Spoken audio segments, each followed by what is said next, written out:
ఈరోజు national fire fighters day సందర్భంగా సూలూరుపేట అగ్నిమాపక కేంద్రం నందు ముందుగా డాక్టర్ బిఆర్ అంబేద్కర్ గారి జయంతి వేడుకలు జరిపి ఈ సంవత్సర కాలంలో అగ్ని ప్రమాద సమయంలో రెస్క్యూ చేస్తూ ప్రాణాలు కోల్పోయిన అగ్నిమాపక సిబ్బందికి నివాళులర్పించడం జరిగింది. ఈ కార్యక్రమంలో fire officer CH Raghunath Reddy మరియు ఫైర్ సిబ్బంది పాల్గొనడమైంది.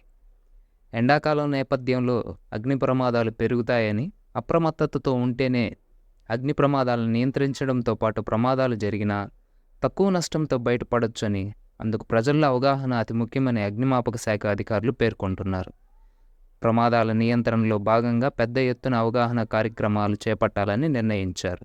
ఇందులో భాగంగా ఈ నెల 14 నుంచి 20 వరకు రద్దీ ఎక్కువగా ఉండే బస్టాండ్లు, రైల్వే స్టేషన్లు, ఆసుపత్రులు, నివాస సముదాయాలు, మల్టీప్లెక్స్, మాల్స్లోనూ వీటిని నిర్వహిస్తారు. ఎండల తీవ్రత పెరగడంతో అగ్ని ప్రమాదాల విషయంలో అప్రమత్తంగా ఉండాలంటూ అగ్ని ప్రమాద నివారణ చర్యలపై వివిధ ప్రదేశాల్లో ప్రజలందరికీ అవగాహన కల్పించడం జరుగుతుందని వెల్లడించారు.